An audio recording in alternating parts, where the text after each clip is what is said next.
नमस्कार, मी सविताच किचनमध्ये तुम्हा सर्वांचं खूप खूप खूप मनापासून स्वागत। आज आपण शेपूच्या वड्या बनवणार आहोत। बनवायला या वड्या एकदम साध्या आणि सोप्या आहेत। चवीला या शेपूच्या वड्या एकदम मस्त लागतात। ज्यांना शेपूची भाजी खायला आवडत नाही ना, त्यांनी अशा पद्धतीने शेपूच्या वड्या एकदा नक्की ट्राय करून पहा, खूप छान लागतात। छान खमंग, खुसखुशीत आणि कुरकुरीत बनून तयार होतात। या वड्या तुम्ही प्रवासामध्ये सुद्धा घेऊन जाऊ शकता आणि मुलांना टिफिनमध्ये देण्यासाठी सुद्धा बेस्ट अशी ही रेसिपी आहे। चला तर शेपूच्या वड्या कशा बनवायच्या ते पाहूया। तर इथे मी एक जुडी शेपूची भाजी घेतलेली आहे। भाजी व्यवस्थित निवडून 2 ते 3 वेळा भरपूर पाण्याने स्वच्छ धुवून घेतली। धुतल्यानंतर त्यातलं एक्स्ट्राचं पाणी निथळून मग अशी बारीक चिरून घेतलेली आहे आणि भाजीची कोवळी देठे घेतली तरी चालेल। आणि आता ही भाजी एका ताटामध्ये काढून घेऊया।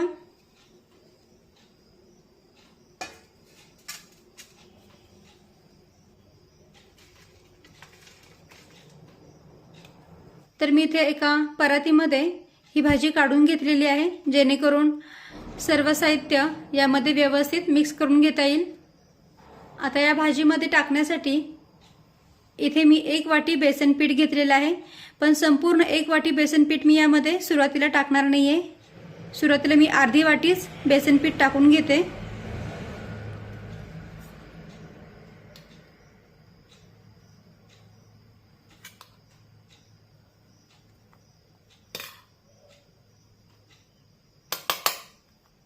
त्यानंतर हे जे राहिलेलं अर्धी वाटी बेसन पीठ आहे ते गरज वाटली तरच याचा आपण वापर करूया, कारण वड्या बनवताना जर का जास्त बेसन पीठ वापरलं तर फक्त बेसन पिठाचाच फ्लेवर येतो। त्यानंतर यामध्ये 2 ते 3 चमचे तांदळाचं पीठ टाकूया। तांदळाच्या पिठामुळे काय होतं तर वडी छान कुरकुरीत बनून तयार होते।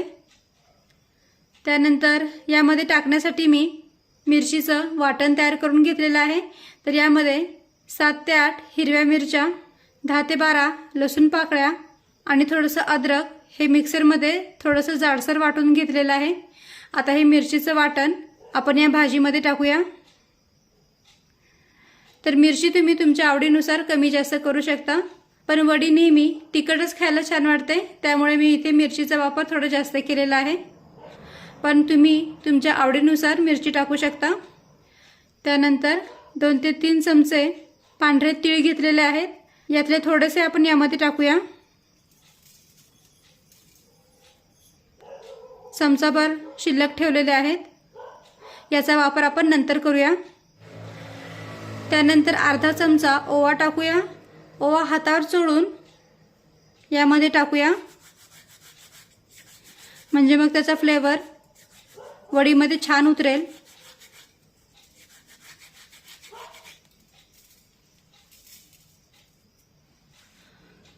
त्यानंतर यामध्ये अर्धा चमचा हळद टाकूया, पाव चमचा हिंग, अर्धा चमचा धना पावडर, अर्धा चमचा जिरा पावडर, साधारण 1 चमचाभर लिंबाचा रस टाकूया, चवीनुसार मीठ टाकूया। आणि आता हे सर्व साहित्य व्यवस्थित मिक्स करून घेऊया।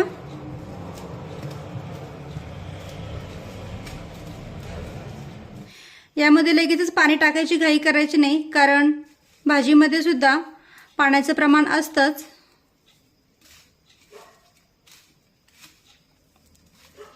तर पहा, यामध्ये आपल्याला आणखीन बेसन पिठाची गरज लागणार आहे, त्यामुळे आणखीन बेसन पीठ आपण यामध्ये टाकूया।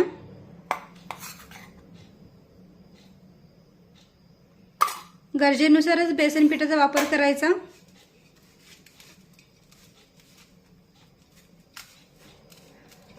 आता यामध्ये अगदी थोडंसं पाणी टाकून हे पीठ आपण मळून घेऊया। एकदम पाणी टाकायचं नाही, अगदी थोडंसं टाकायचं आणि हे पीठ छान घट्टसर मळून घ्यायचं। आपल्याला याचे व्यवस्थित रोल तयार करता येईल अशा पद्धतीने हे पीठ मळून घ्यायचं आहे।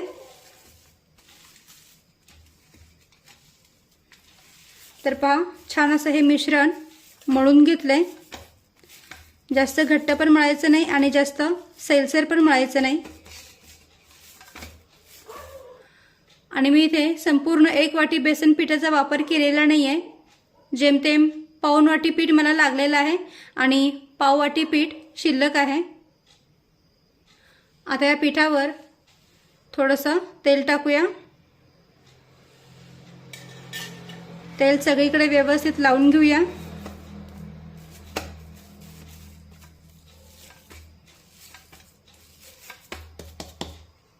आणि आता याचे आपण रोल तयार करून घेऊया।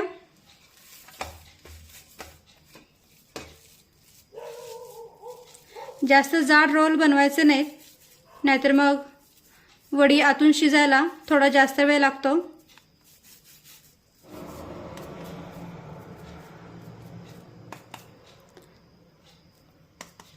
तर पहा अशा पद्धतीने आपल्याला याचे सर्व रोल तयार करून घ्यायचे आहेत। आता आणखीन एक रोल तयार करून दाखवते। तर पहा याला बाइंडिंग व्यवस्थित येते आणि जास्त बेसन पीठ सुद्धा वापरलेलं नाही आपण। अशा पद्धतीने सर्व रोल आपण तयार करून घेऊया। तर पहा इथे मी 4 रोल तयार करून घेतलेले आहेत। आता यावर सुरुवातीला जे आपण 1 चमचाभर तीळ शिल्लक ठेवले होते ना, ते यावर टाकूया, म्हणजे मग वड्या दिसायला छान दिसतात।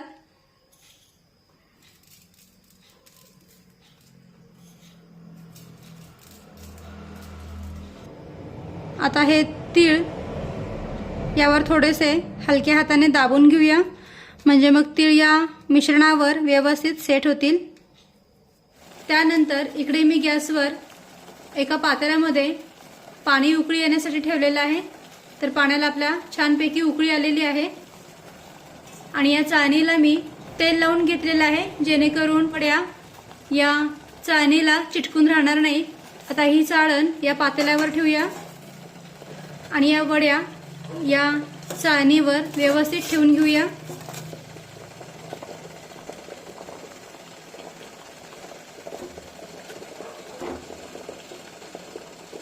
आता गॅसची फ्लेम मध्यम ठेवूया। या चाळणीवर एक ताट उपडं करून ठेवूया आणि 15 ते 20 मिनिटे मध्यम आचेवर या वड्या वाफून घेऊया। आणि आता 15 ते 20 मिनिटे झालेली आहेत। या वड्यांवरचं ताट बाजूला काढूया। तर पहा वड्या आकाराने छान फुलल्यात, थोड्याशा मोठ्या झाल्यात आणि हे पहा हाताला मिश्रण बिलकुल चिटकून राहत नाहीये, म्हणजे वड्या व्यवस्थित शिजलेल्या आहेत आणि वड्या पहा छान घट्टसर पण झालेल्या आहेत। पण जर का मिश्रण हाताला चिटकत असेल तर मात्र आणखीन एक 5 ते 10 मिनिटे या वड्या तुम्ही वाफून घ्या। पण इथे आपल्या 15 ते 20 मिनिटांमध्येच वड्या छानपैकी वाफलेल्या आहेत, छान घट्टसर झालेल्या आहेत, व्यवस्थित शिजलेल्या आहेत। आता गॅस बंद करूया आणि या वड्या पूर्णपणे थंड करून घेऊया। आणि हे पहा इथे आपले वड्यांचे रोल पूर्णपणे थंड झालेले आहेत, मस्त घट्ट आहेत। हे पहा आता हे आपण कट करून घेऊया। हे रोल तुम्ही हवाबंद डब्यात असेही ठेवू शकता, 4 ते 5 दिवस अगदी आरामशीर टिकतात। पण आता आपण याचे वड्या कट करूया आणि छानपैकी तेलामध्ये तळून घेऊया।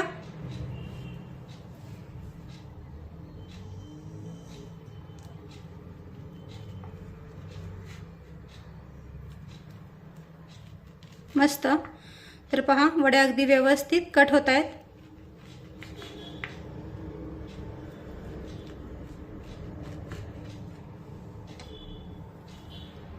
हे पहा छानपैकी वड्या कट झाल्यात।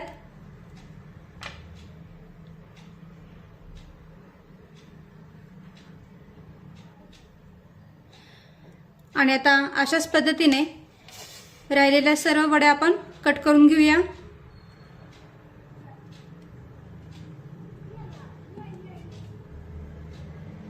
पहा किती व्यवस्थित वड्या कट होत आहेत.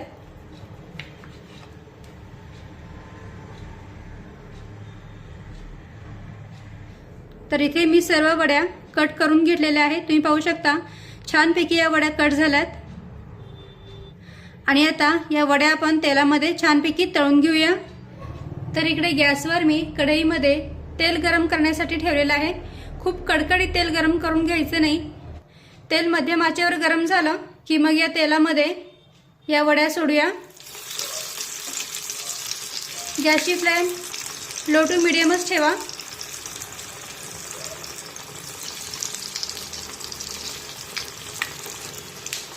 उलटपुलट करत दोन्ही बाजूने छानपैकी या वड्या तळून घ्यायच्या आहेत. या वड्या न तळताही खायला छान लागतात, पण आज आपण या वड्या तळून घेऊया. गॅसची फ्लेम लो टू मीडियमच ठेवा. खूप मोठ्या आचेवर वड्या तळू नका.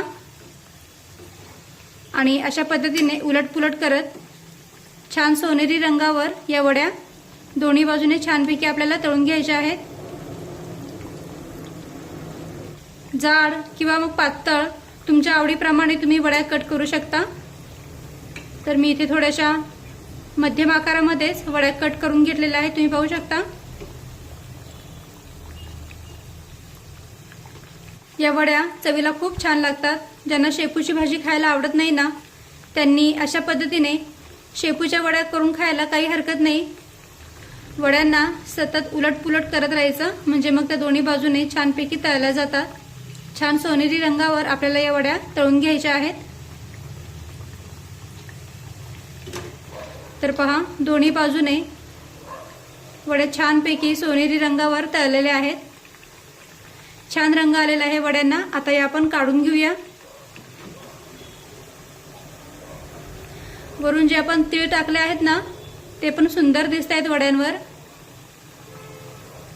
चाळणीवर काढून घेते, म्हणजे मग त्यातलं जे एक्स्ट्राचं तेल आहे ते खाली निथळलं जाईल.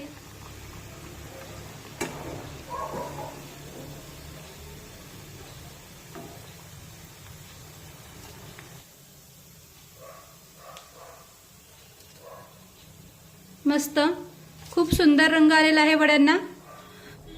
आता अशाच पद्धतीने मध्यम आचेवर राहिलेल्या वड्या तळून घेऊया.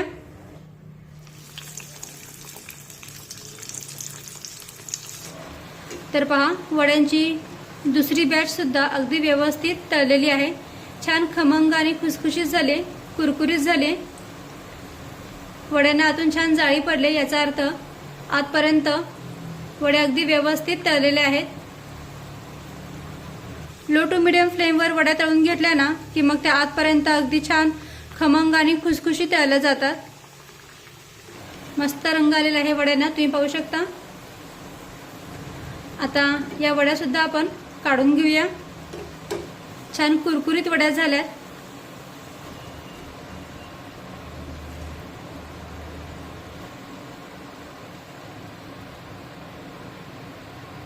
तर इथे आपल्या शेपूच्या वड्या बनवून तयार आहेत. तुम्ही पाहू शकता एकदम मस्तपैकी या वड्या बनवून तयार झाल्यात. छान खमंग आहेत, खुसखुशीत आहेत आणि छान कुरकुरीत पण आहेत. आवाजावरूनच तुमच्या लक्षात येत असेल.